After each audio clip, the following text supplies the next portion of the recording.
don't have, and I'll run into the sea, follow this heart that escapes me, it escapes me, and I'm lost. Forget me, all I was, and because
I've been laying under palm trees, waiting for the summer, knowing there's nowhere to go.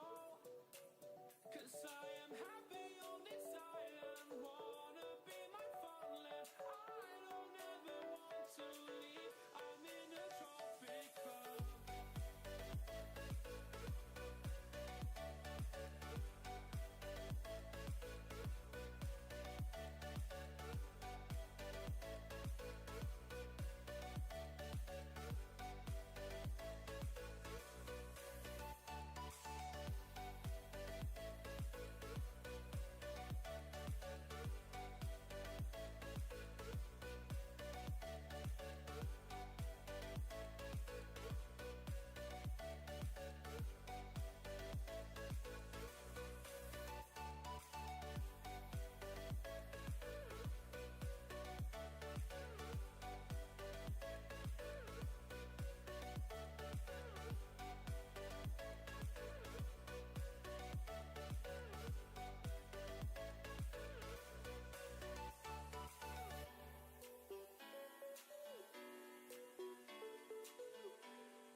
Så skulle der gerne ske noget.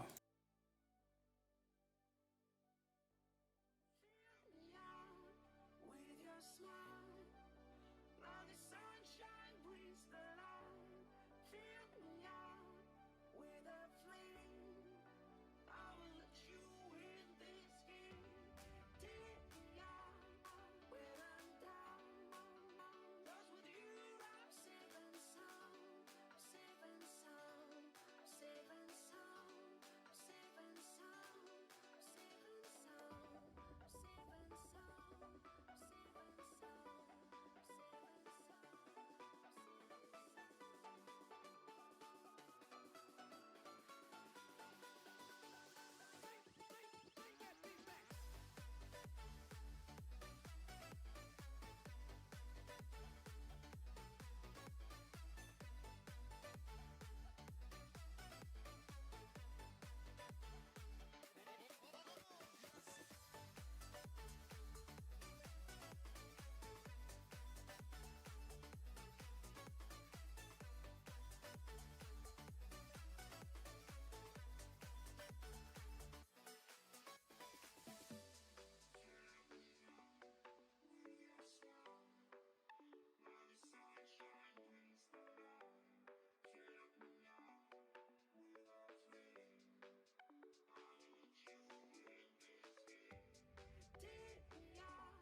Hallo? Var det bedre?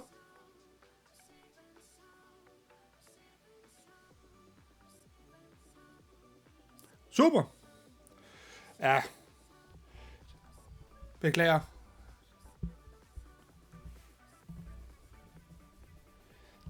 Så skal jeg lige justere lidt på den der.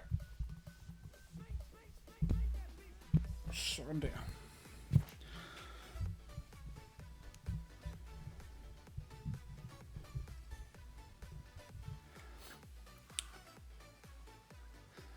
Ja, det kommer sig af, at jeg har lavet en helt ny scene til det her.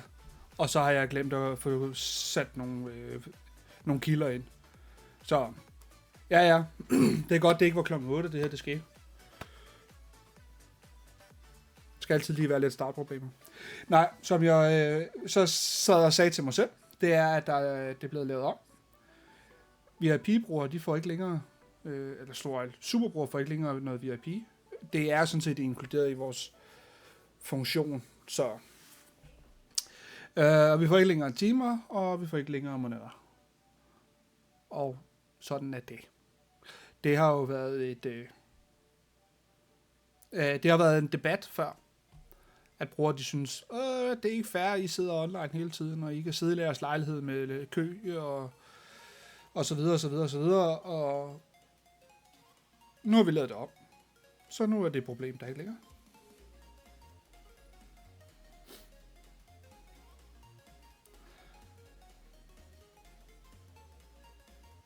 Som I kan se, så har vi ikke lavet den store forskel på, eller andre, hvad hedder det nu? Det hedder, vi har ikke lavet om på klienten som sådan. Den har kun fået lidt mere farve. Prøver at holde det sådan over i det mere retro stadigvæk. Så vi kigger lidt på de gamle designs. Og nøj, de er grimme. Vi til Sverige jeres forventet antal brugere i dag. Næstationen kan se, I har markedsført diverse steder med annoncer osv. Hvad er målet? Målet, det må jo helt klart være, at vi bare skal have så mange ind som overhovedet muligt. Vi skal vise, at næstationen stadigvæk er. Og at vi er mega klar til at få en masse ind. Vi har jo snakket lidt frem og tilbage, hvad vi tror, vi får ind af brugere nu her. Og det er satme svært at sige. Det er det. Og du har fuldstændig ret i, at vi har markedsført os. Vi har faktisk markedsført os meget mere, end vi plejer. Eller nogensinde har gjort, tror jeg. det vil være sådan, at der er nogen, der sidder og tænker, nej, det har I ikke. Jo, det har vi. Vi har bare ikke været målrettet til de brugere, der ligesom har siddet på næstationen. Hvad er det? Det sidste års tid op til.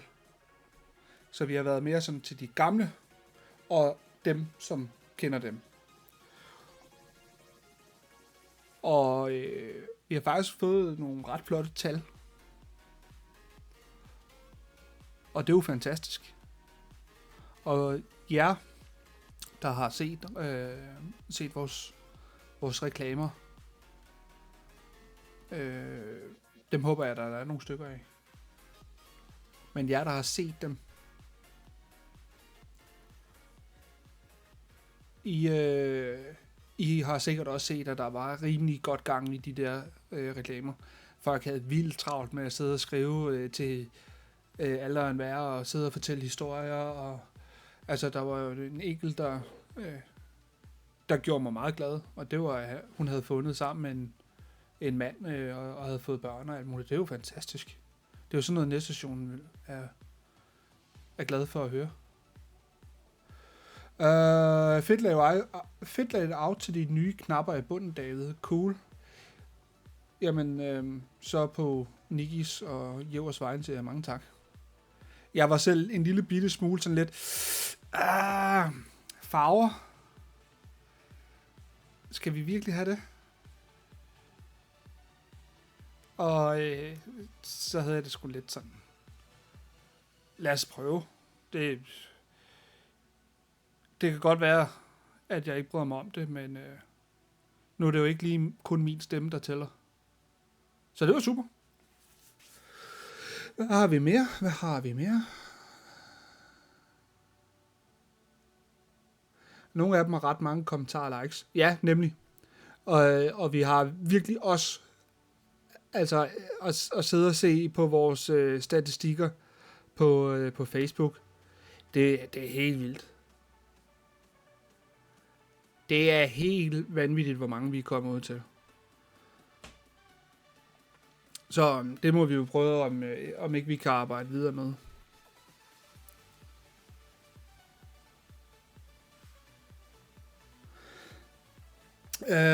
To faktors, om det kommer til næste station, som udgangspunkt nej.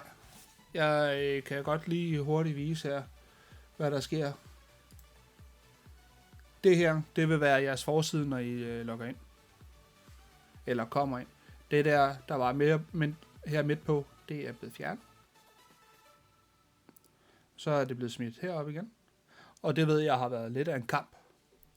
For som mange af jer sikkert ved, så er der også den er blevet optimeret til mobiler. Og det drillede en hel del. Det er også derfor, vi skal lige have fundet ud af en løsning på den her. Men det er egentlig derfor, at den ligger hernede med glemt kodeord. Og det er simpelthen fordi, den smadrer designet på vores mobil. Det er ikke en app, nej, Tox. Det er ikke en app. Det er simpelthen at gå ind på din almindelige browser, og gå ind og skrive næstation.dk, og så kommer du derind.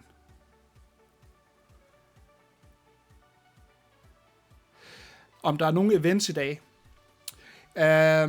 Umiddelbart er der ikke nogen events, nej. Der sker ikke rigtig så meget lige de første par dage. Måske lige ind. I skal lige vende jer til, hvad der foregår. Der vil være sådan nogle... Jeg vil ikke kalde det for events, men der er jo sat en masse ting op, når der I kommer ind.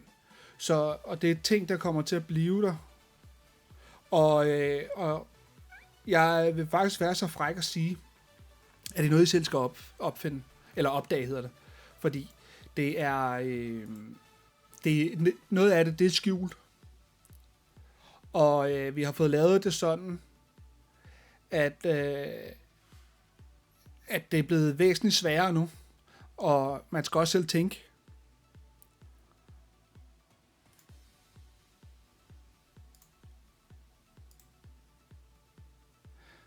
Ja, jeg er begyndt at komme i julehumør, så det er min lejlighed.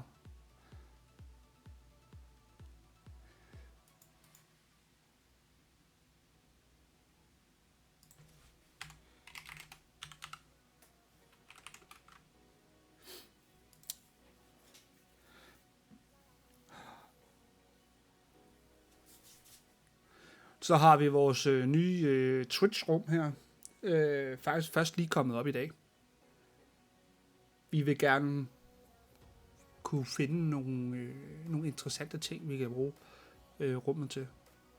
Det kunne være, lad os holde en fest, et eller andet sjov, eller vi tegner et eller andet, vi laver et eller andet sjov, alt muligt.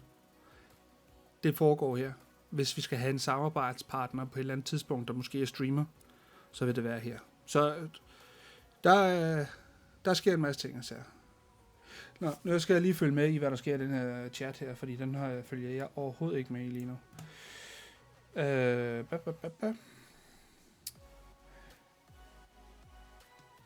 Nogen, der ved, om den gode gamle Dam rammer næste station igen? Jeg skulle være helt ved siden af, hvis jeg siger, at det gør han ikke. Altså den helt oprindelige Dam, han kommer ikke tilbage. Det tror jeg sgu ikke på. Det er ikke noget, jeg har hørt om i hvert fald.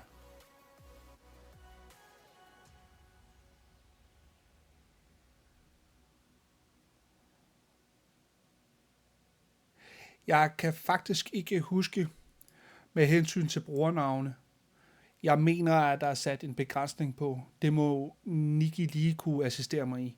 Jeg mener, der er det 2 eller 3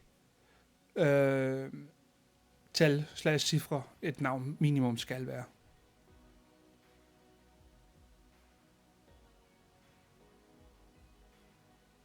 Jeg kan se, at jeres Discord-link på streamen ikke er fikset endnu. Det skulle den gerne være. Det er ikke andet end et par dage siden, jeg har været inde og rette det. Men det får jeg lige kigget op på.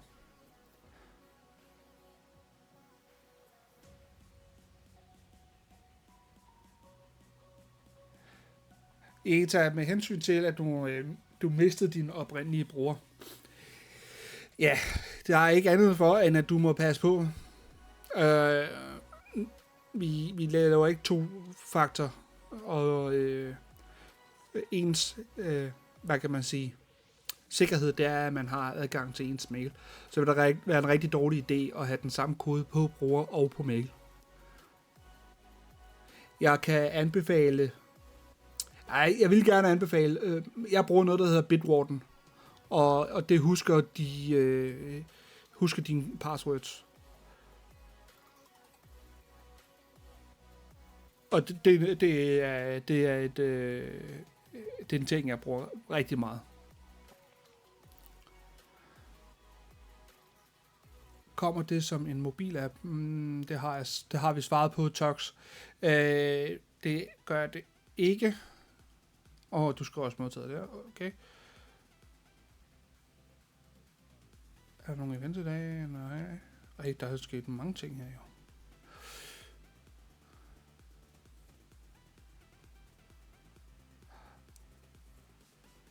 Altså, når du smider det op på 55 tommer, wowi, bliver det så ikke meget pixeleret at kigge på?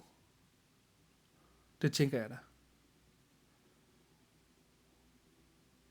Ja, wowi. Det er jo ikke jul, før det også har været jul på den her station. Det er bare sådan der.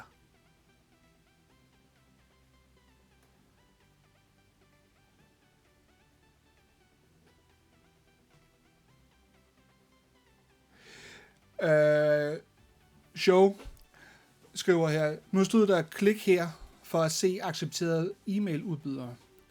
Vil det sige, at vi skal over og have fat i en Gmail, Hotmail, whatever, mail for at oprette os? Ja, det vil det sige. Nu skal jeg se, om jeg kan komme tilbage til den side. Her.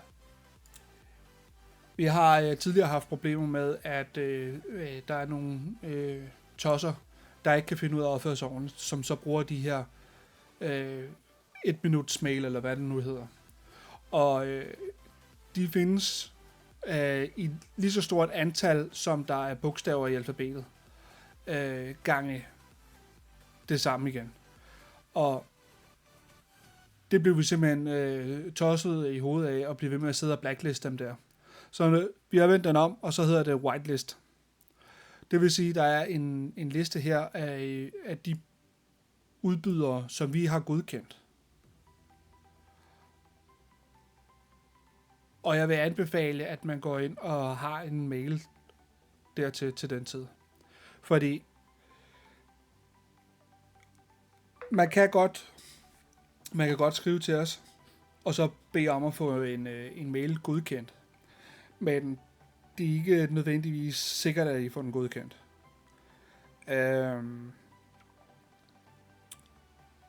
Men den vil så komme til at stå på den liste her. Den her er direkte genereret ud fra, hvad for nogle mails, der er godkendt, og hvad for nogle, der ikke er godkendt. Men gå ind og lav en af de her, så er det ikke noget problem for jer.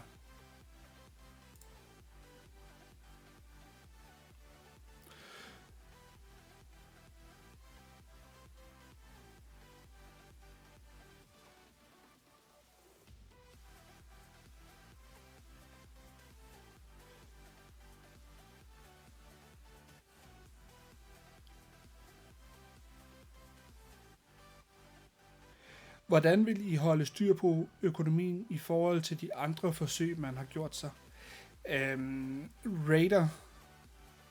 Raiders Live. Det har ikke været et større problem før. Efter at jeg købte næststationen tilbage i 17, der har vi faktisk aldrig haft som sådan økonomiske problemer. Og der har vi selveste Jæver. Velkommen til, Jæver.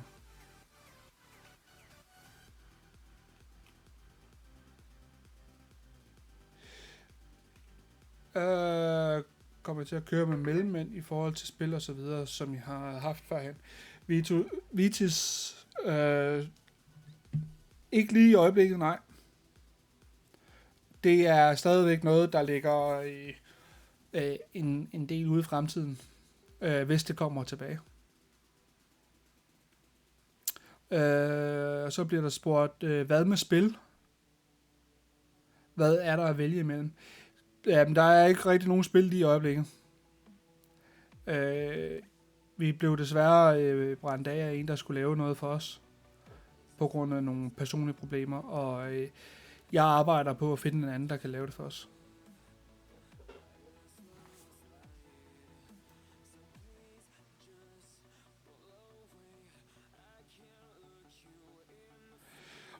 Om det tog længere tid end ventet at reset chatten. Ja, det gjorde det. Vi havde regnet med maks 4 måneder. Og det har så taget, 6 måneder. Ja, det har taget længere tid. Der har været... Den ligger nok en del over ved Niki. For hver gang han har lavet en eller anden ting, et fix på et eller andet, så er der nogle andre ting, der er kollideret over det, fordi det er kodet så gammelt og så dårligt, som det er. Og oprydningen i databasen, så er der nogle ting, hvor man sidder og tænker, at hvad skal den her bruges til? Nå, vi sletter og ser, hvad der sker. Og så er der ødelagt et eller andet, eller også er det ikke ødelagt noget. Og sådan nogle ting, det tager tid. Det er noget... næste station er gammel. Det er en gammel dame.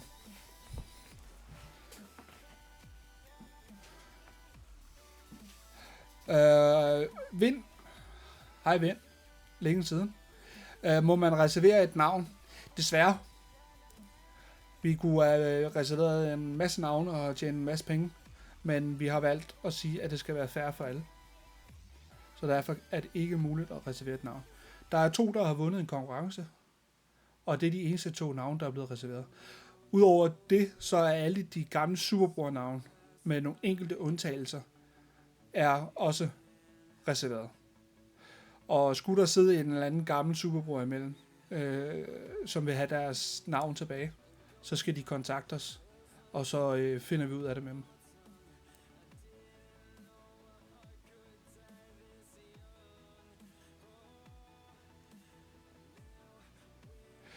ETA, så hvis man ikke har en mailadresse, som er på listen, kan man ikke oprette sig. Som det er lige nu, nej, det kan man ikke. Det er kun de godkendte navne, der er herovre. Alle private domains, dem skal man have godkendt først.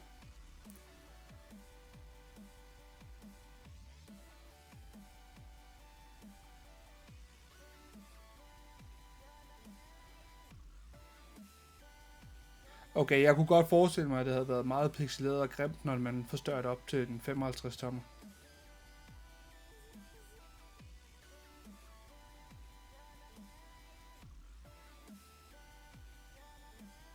Smedegaard, jeg ved ikke, hvad det er, du prøver at skrive.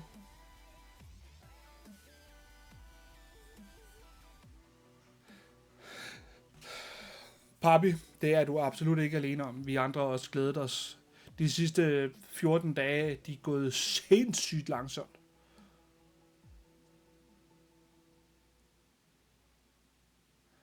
Nå, hvad bliver der så her? Når der bliver smidt, altså fyldt rum med ting, vil det så kun være viceværtbrugeren, der udfører dette? Eller vil det også være jer andre SP'er? Det vil kun være viceværten. Det er kun viceværten, der smider. Og han smider allerede... skal de have fundet den frem her? Det stod et eller andet sted. Det var forresten... her. Viceverden, han smider første gang den 15. november. Jeg beklager lige et øjeblik.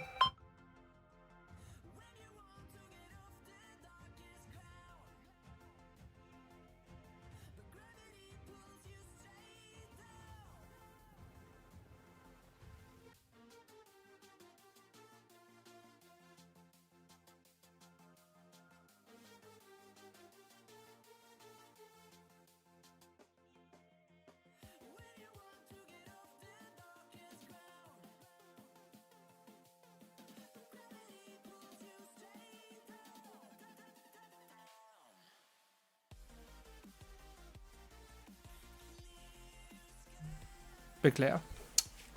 Der var lige telefon.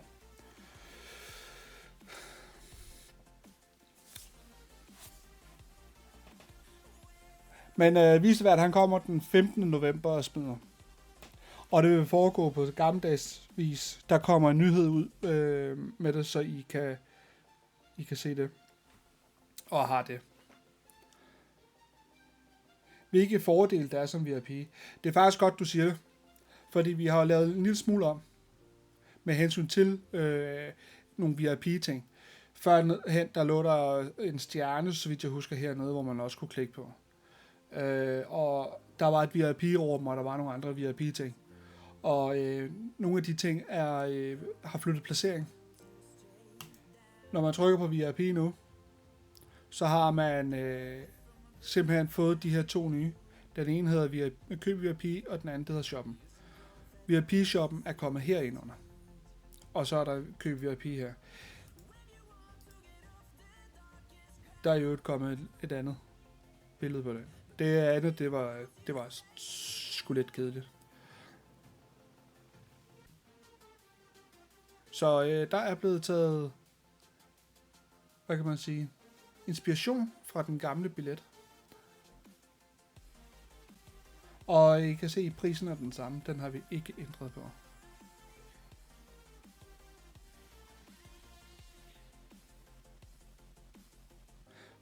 Nej, det er ikke muligt, at man kan få reserveret navne.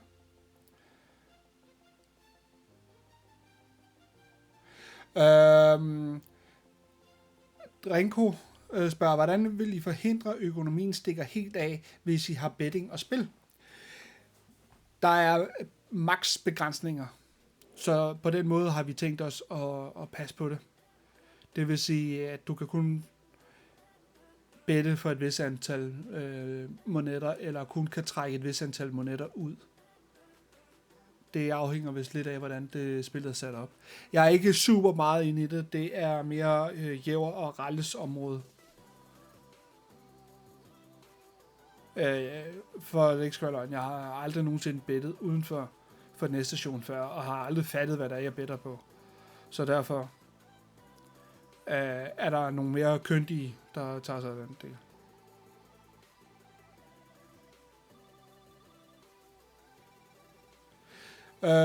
Poison Superior, du kan bruge de mails, altså de udbydere, som det der stod herovre. Så hvis du havde et domæne, der hed, det ved jeg ikke, lad os bare komme på et eller andet, lol.com, så kan du ikke bruge det mere.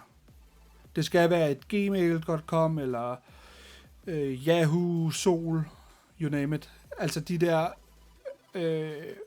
de almindelige udbydere.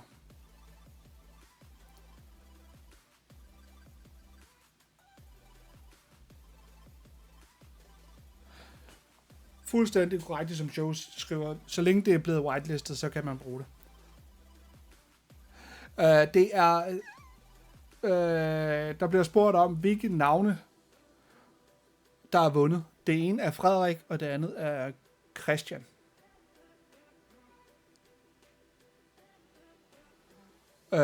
Brugernavnet Eisenstein er blokeret.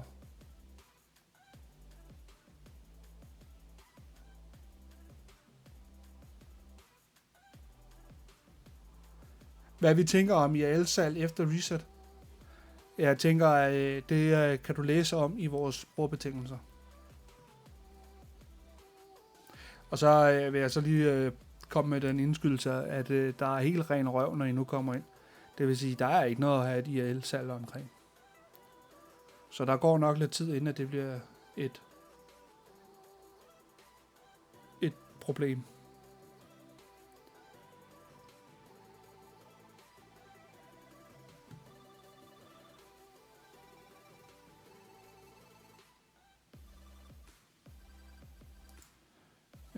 Lige et sekund. Skal lige have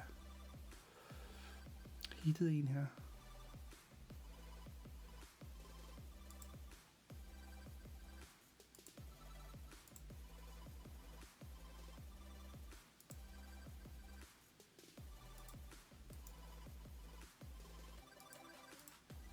Lige se, om jeg kan finde ud af det.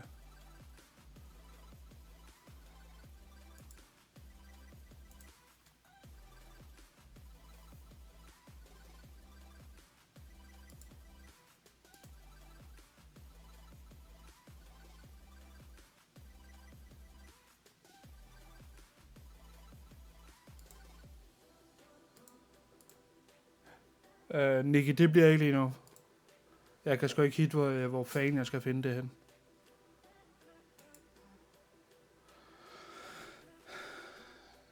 Eta, du må sende en besked til Nicky og gøre det ind på vores Discord.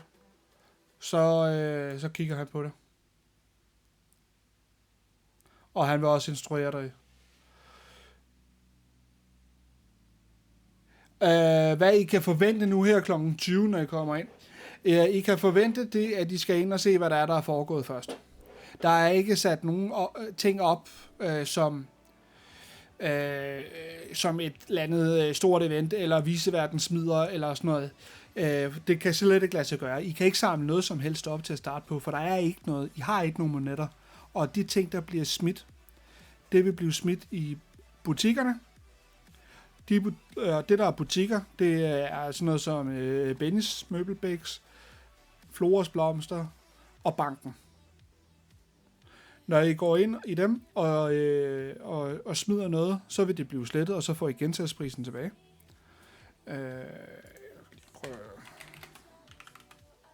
Det kunne være, at jeg skulle gøre det rigtige sted.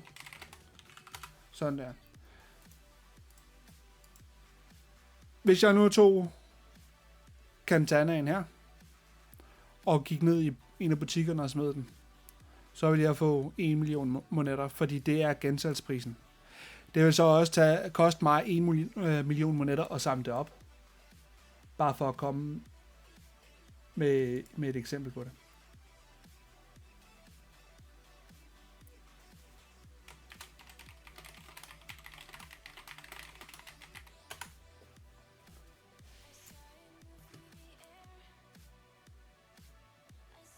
Nej, I må ikke se elevatoren endnu.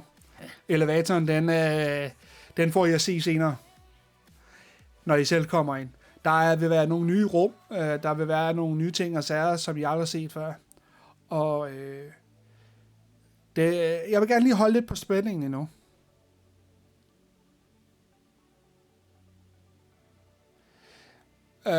Next shit.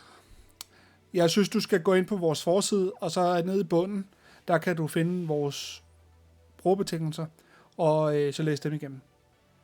Der får du svar på dine spørgsmål.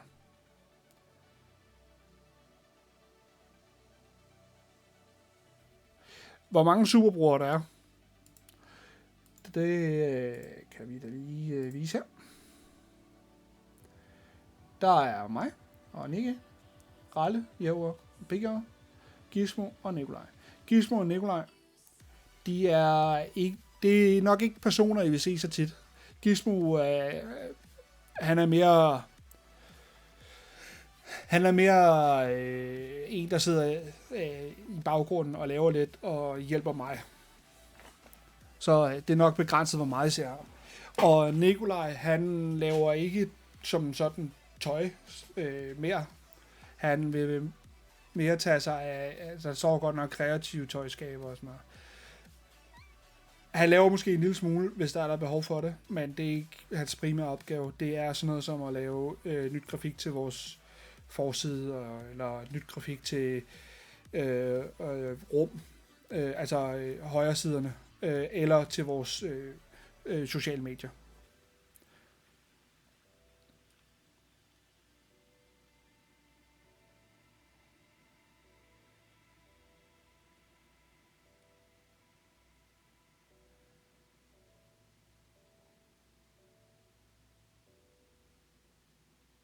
Jeg falder bagud i den her. Jeg tror lige, I vil gå lidt længere frem. Ellers når jeg aldrig indhenter alle jeres spørgsmål. Om du kan blive dobbelt VIP? Nej, det kan du ikke. Smedgaard. Prisen blev sat op i... Jeg tror, det var januar eller februar sidste år. Nej, det har så været i år. Simpelthen fordi, at alle vores betalingsgateways, de satte også priserne op. Og nu her fra den første, der bliver det jo sådan, at det bliver endnu dyrere at have mobile pay. Men det er den ting, I betaler mest med, så den beholder vi selvfølgelig. Selvfølgelig gør vi det.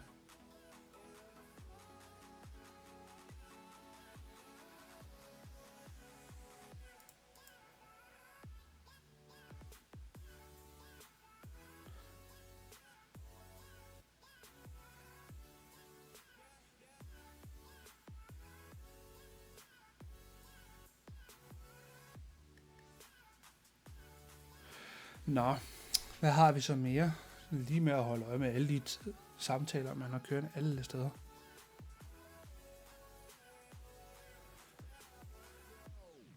Ja, jeg skal nok sige til, når der ikke kan oprette brugere. Jeg er helt sikker på, at Nicky han også kommer ind i min Discord her, og så fortæller han, hvornår det hele det bliver sat i gang.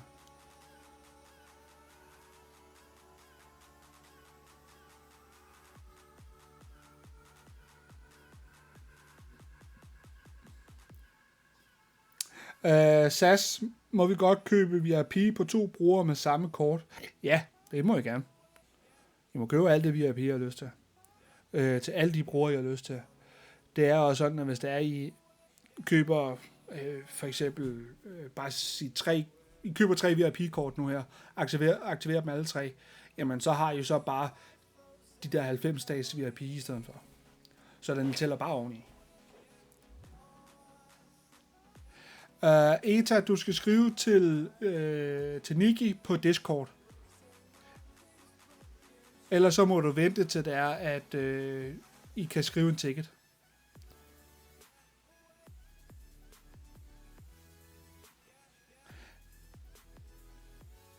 Ja, det vil stadigvæk være 3 måneder i timen. Insane. Som I får i VIP.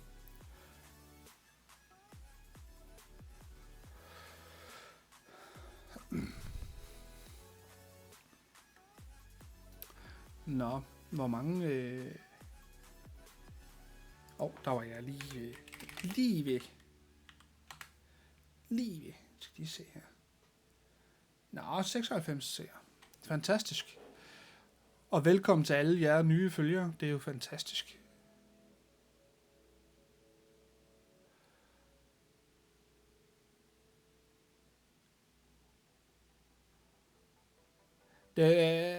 Banner, den tager du lige med Rejle helt alene. Kyst for planter.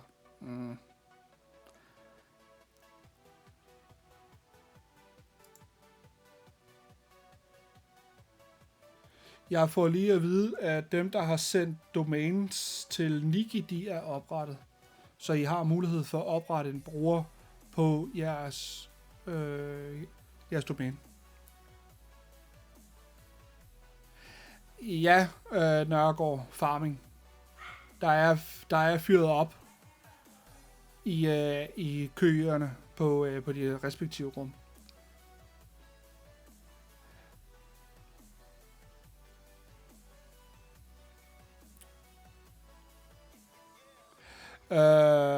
Rammeren, eventuelt et par rum, som ikke er på elevatorlisten, hvor man altså skal kunne nummer på rum for at tilgå dem. Nej, egentlig ikke. Altså, det her rum er nok lige pt. Det eneste, der ikke er forbundet enten med nogle andre rum, eller er på elevatorlisten. Så alle rum vil mere eller mindre være som i gamle dage. Så elevatorrummene er for eksempel der stadigvæk på hvad er det starter 153 op efter. Så det vil stadigvæk være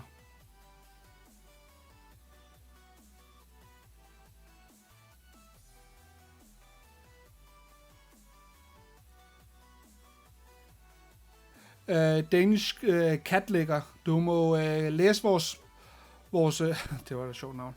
Du må gå ind og læse vores brugerbetingelser. Dem finder du inde på forsiden af næstationen.dk. Lægger ned i bunden. Og Drenko, det samme svar til dig. I må læse vores brugerbetingelser nede i bunden.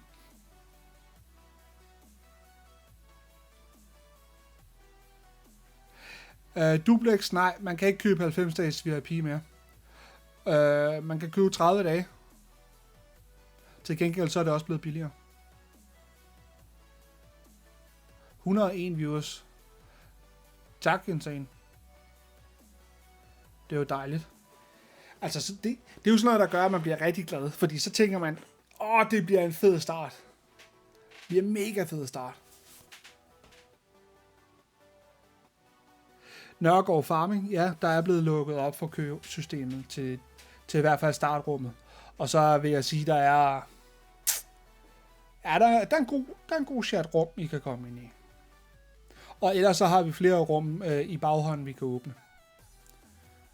Men lad os nu se. Og mutanten kommer tilbage. Det er svært at sige. Måske ikke.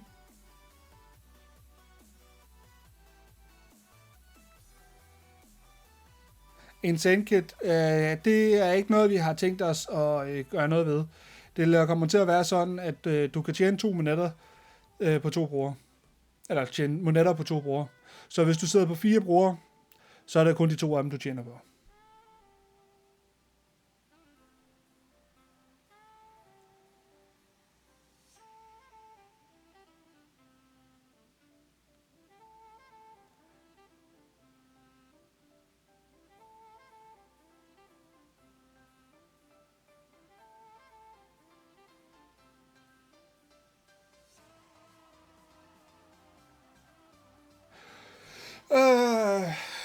Safe note. Hej så, hvorfor valgte jeg at starte forfra? Siden var lukket ned, da jeg forsøgte at finde blogpost.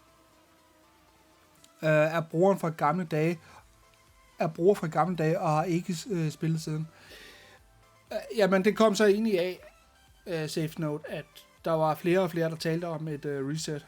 Og så lavede vi en brugerundersøgelse, hvor størstedelen ønskede et reset. Der var mange, der ikke havde mere ligesom at opnå, eller havde prøvet det hele, var kommet. Thomas var jo kommet i level 2 eller 23. Det var fuldstændig vanvittigt. Og han ønskede det også, så derfor, ikke på grund af ham, men på grund af rundspørgen der, så gjorde vi det. Og jeg håber, at det er et rigtig godt valg, som vi tog på baggrund af, hvad folk gerne vil. Vi håber jo, at det giver blod på tanden til at starte op på ny og vil være med i kampen.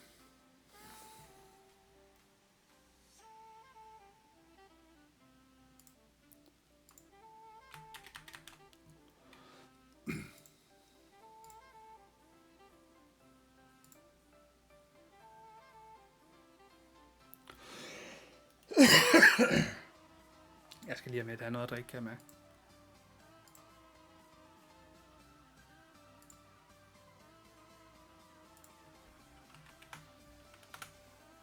Lige et øjeblik.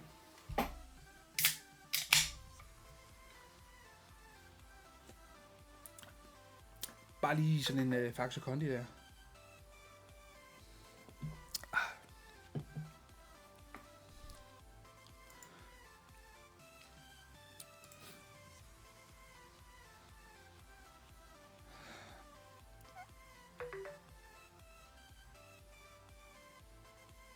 Det var da utroligt, sådan den bimler og bamler.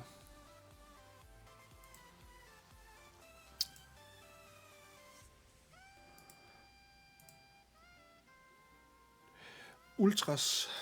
David, kan du huske i gode gamle dage, da du sad med Charlie Einfeldt og mig, Stefan? Hej Stefan.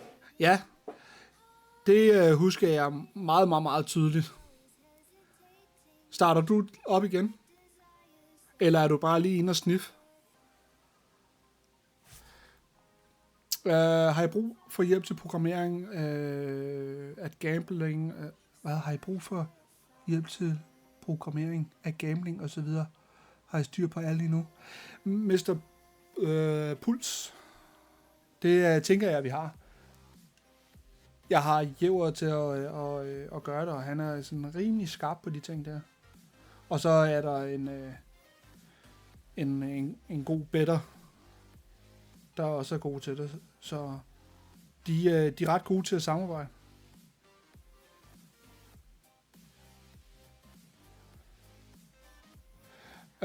Safe Note, jeg synes i hvert fald, at det er interessant som ny bruger igen, at kunne være med fra starten. Ja, altså, det er da også det, som jeg tænker, hvis det var mig selv. Det må da være meget fedt. Altså, nu har man noget at kæmpe for. Jeg kan godt se, kommer du ind der som en ny bruger, der måske ikke har været på i en menneskealder, ikke? Og så kommer han og tænker, okay, Thomas, han sidder med 30.000 timer. Det kan jo aldrig nogensinde hamle op imod. Og hvor meget koster en plante? Det tror jeg heller ikke lige. Det er for voldsomt. Men nu kan man sige, at alt er en mulighed. Alle har en chance.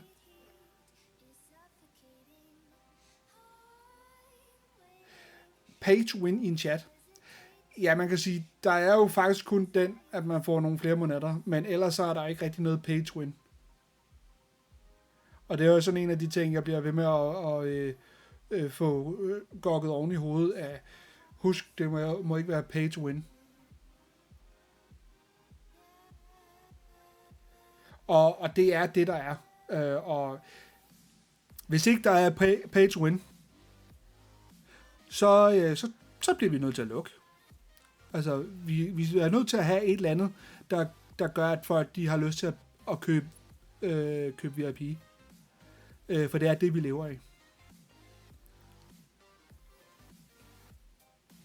Så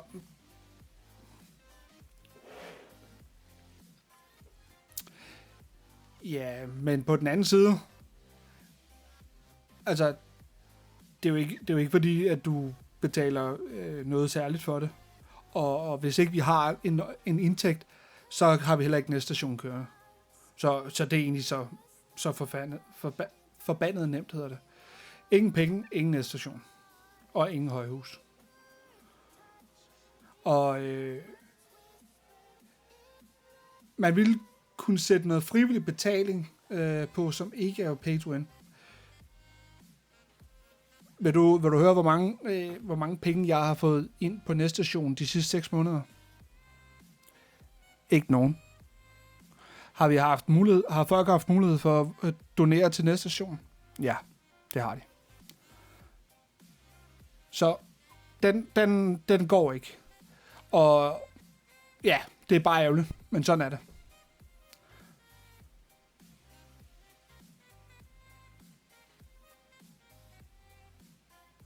Kan huske i starten af nullerne til en eller anden messe i Aalborg Hall, hvor man fik et outfit. Good times.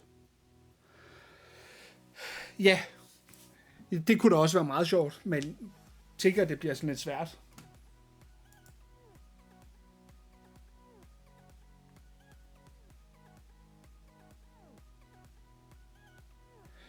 Ultras, det kan jeg desværre, eller Stefan, det kan jeg ikke fortælle dig. Det er ikke noget, vi går og snakker om. Ja, du kan sagtens betale med MobilePay.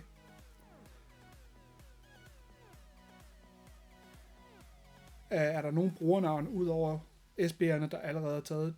De tidligere brugere, altså de tidligere superbrugere, deres brugernavn er reserveret. Og så er der en, der hedder Christian, og en, der hedder Frederik.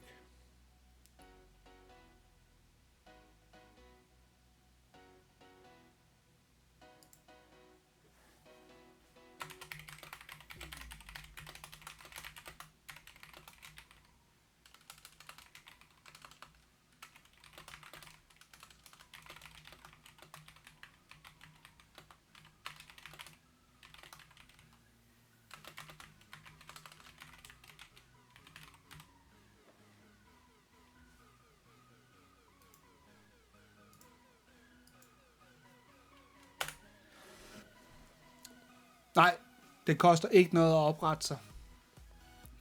Alle kan oprette sig, det er gratis, og det er gratis at være på. Du får en gratis lejlighed ved 50 timer, ligesom det plejer at være.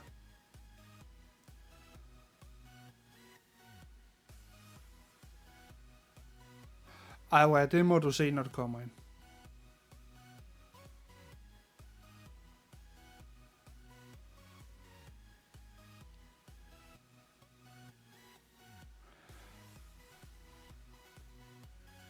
Ja, hvor er det? Jeg gætter på, at de er i... Altså, vi ser, der er fire online her. Så jeg gætter på, at der er nogen i et andet rum. Niki er der jo et eller andet sted.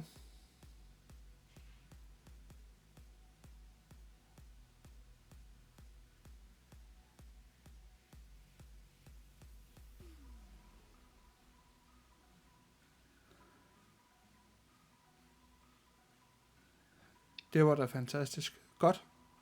Super godt.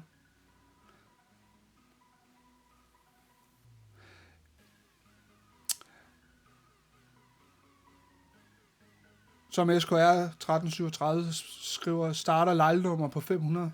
Ja, det gør de. Så man har mulighed for at få den første lejlighed som nummer 500. Og så går den ellers deroppe af. Så der er en god chance for, at man får et godt lejlighedsnummer.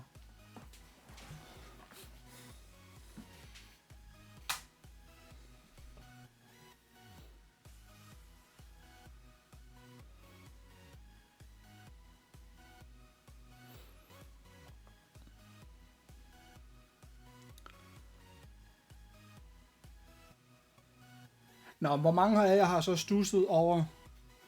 Vi har lige 9 minutter, hvis vi lige skal have brændt af. Og mange af jer har stusset over den her noget. Vores bundmenu.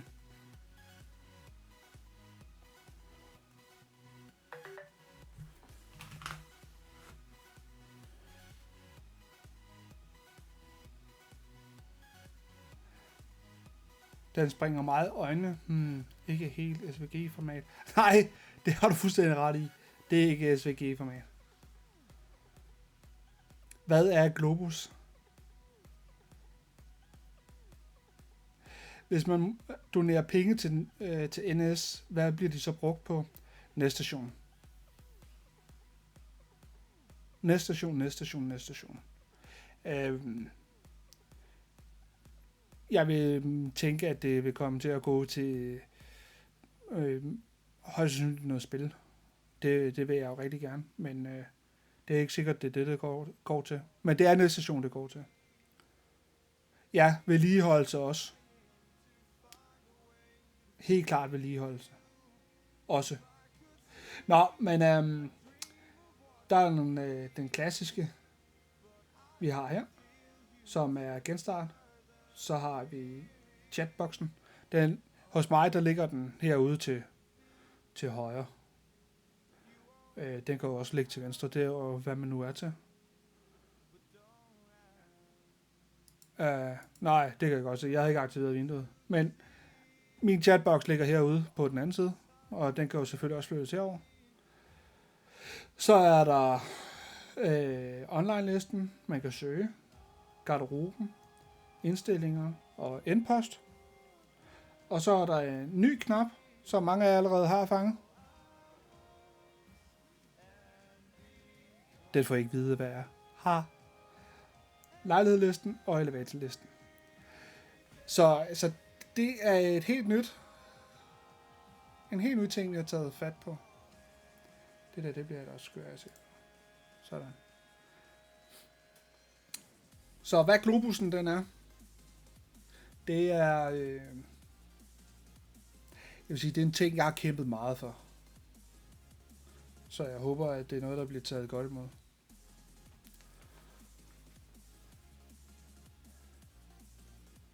Og i øvrigt, tak Kiel, for at du lige pointerede det for mig.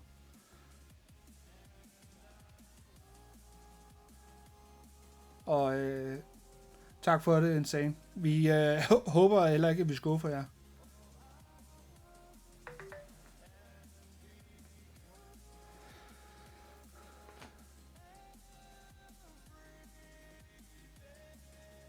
Om vi har sikret os imod AFK-bots. Vi har vores metoder.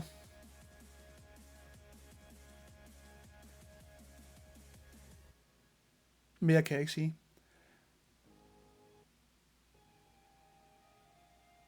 Man må godt være online med mere end 2 brugere, og hvis der er andre spørgsmål, der henvender sig til det, så synes jeg, I skal læse vores brugerbetingelser, der finder inde på forsiden.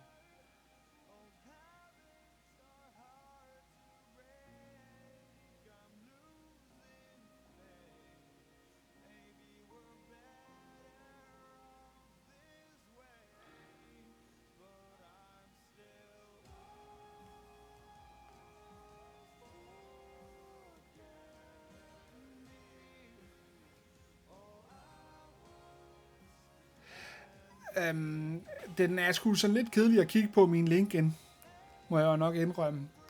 Så det er ikke den. Det er ikke den. Nu sætter jeg min telefon på lydløs, så bliver der ved med at bippe og bamme.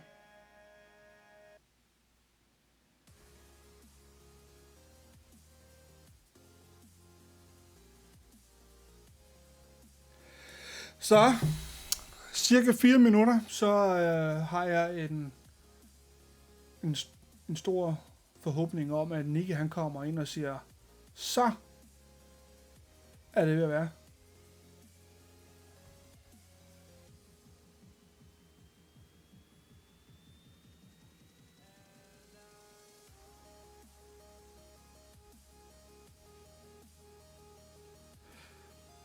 Om der er planlagt nogle events i løbet af november.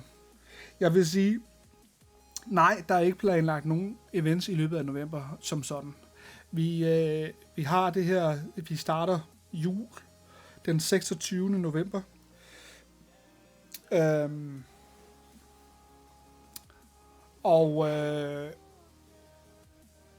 Først der begynder der at ske nogle ting. Men der vil være så mange andre ting, som I kan gå i gang med efterfølgende. Så kan man sige, den 15. Jeg ved ikke, om jeg vil kalde det for et event, men viseverden kommer forbi og smider. Men ellers er det først fra den 26. Hvor vi pynter chatten op og gør den hyggelig. Og så starter det hele den 1. december med nogle af de sådan mere klassiske og retro ting.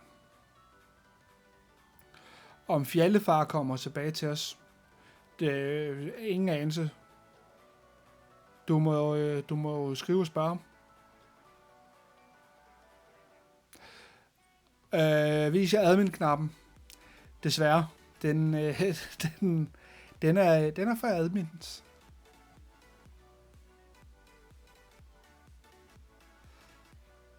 To minutter, ja. 2 minutter.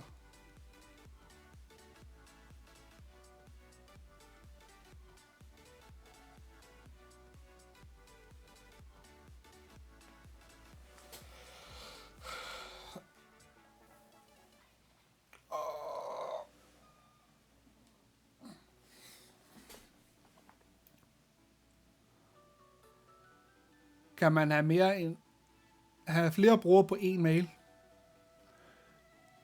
Det mener jeg ikke, man kan. Det må Nicky lige kunne svare mig på, for jeg kan ikke huske det. Jeg mener ikke, man kan have mere end en bruger på en mail.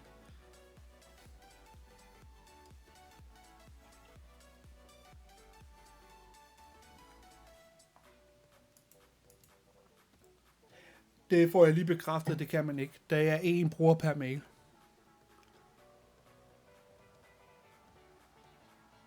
Ja, 1 minut tilbage. Nicky, kommer du ind til mig her?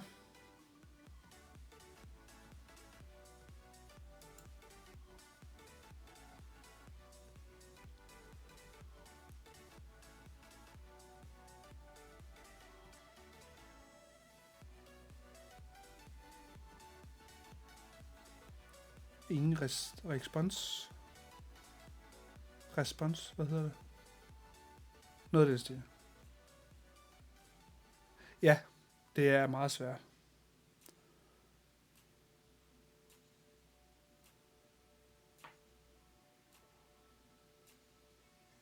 Tak. Åben så. Ja, der er 10 sekunder igen, og så håber jeg på, at Nicky han kommer ind og siger noget. Men indtil videre så forholder han sig tavs.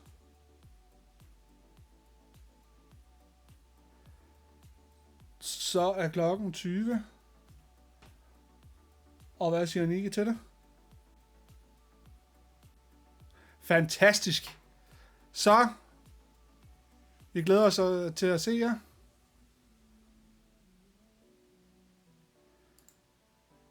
Spændende at se. Spændende at se. Velkommen til den nye reception / gamle.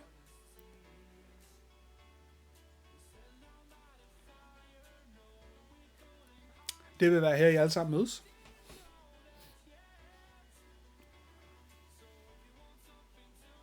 Der var den første. Ja, selvfølgelig var det Dam. En sengkæt. Ja. Så er det jo sådan, at alle, der opretter sig i dag, de får den her trøje. Og Wookie og Ruf. Var det ikke Ruf? Jo, Ruf. Katar. Rester, Chris. Gordon. Hvad har vi? Naked. Ecstasy. Ruth. Metze. Ja, og Morgan. Hvor er det smukt at se. Det er jo fantastisk. Nu håber jeg ikke, at det bliver et problem med at komme på nu her. Nej, 45. Nej, det ser jo så fint ud. Jamen, hvad er det, man siger? Velkommen hjem. Det var dejligt at se, at I er kommet tilbage. Og talstærkt.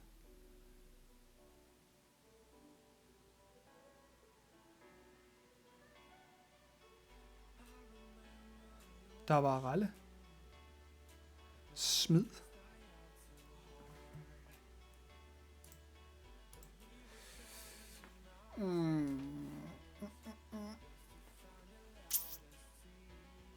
Jeg har lige noget her, jeg skal.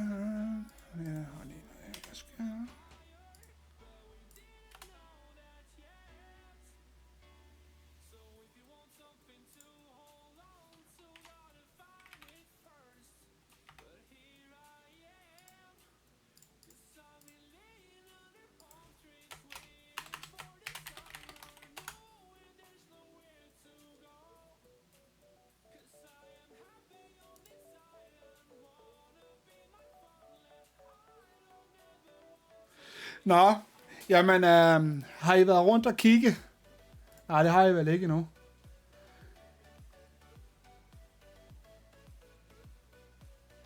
Så har vi vores dejlige elevatorliste. I får et gensyn med tronsalen. Der kan I i øvrigt hente et diadem, ligesom i gamle dage. Pigetoilettet er tilbage med talezoner, hvor I har mulighed for at snakke lidt privat med jeres dates, eller hvem det nu skulle være. Reaktor. Den er blevet animeret. Wow. Biblioteket er tilbage. Det er lidt tomt, men vi skal nok sørge for, at der kommer nogle bøger på hylderne.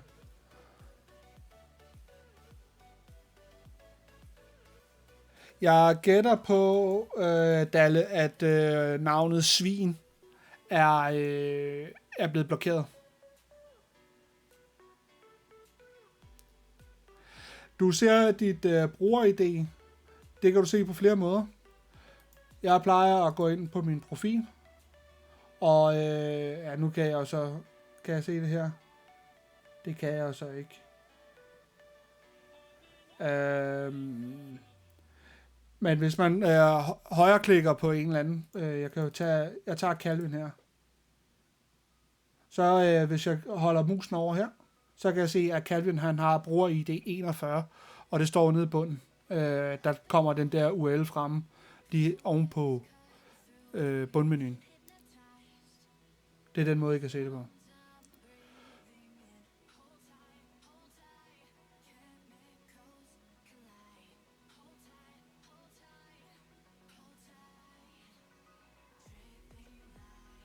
Superbrugeren. Du skriver til Niki over i Discorden.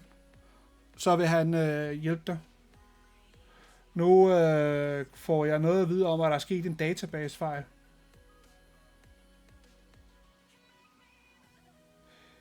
Hvis du ændrer adgangskode, får du ikke længere adgang. Jo, er det noget, du lige vil undersøge nærmere?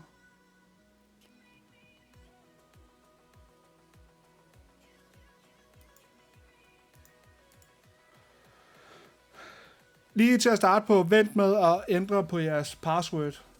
Det kan være, at der lige er en krølle, der lige skal fikses.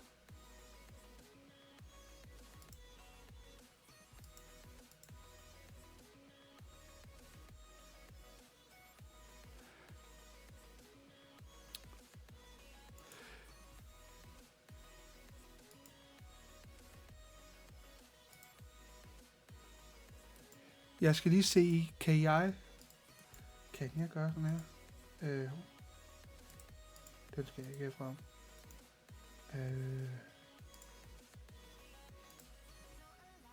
Ja, det fik jeg jo ikke meget ud af. Vi må hellere gå en tur til... eksperten er også proppet. Hvad søren skal... 213! Jeg har slet ikke set, der var kommet så mange på. Retrodiskoteket. Der er også proppet. Nå, ved du hvad, venner, jeg tror, vi stopper streamen her, og så hopper jeg over til de andre, fordi jeg får at vide, at de har behov for mig.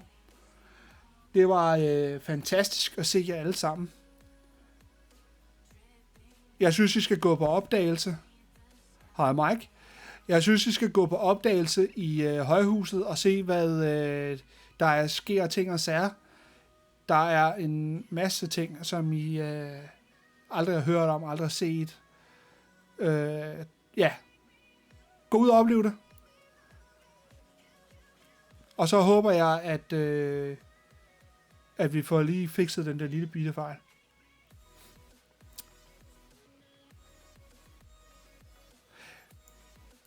Og hvem skriver her? Tak. Jeg gætter på, at det er Malte. Jamen, det var fantastisk. Kan I have en rigtig dejlig aften, og så glæder jeg mig til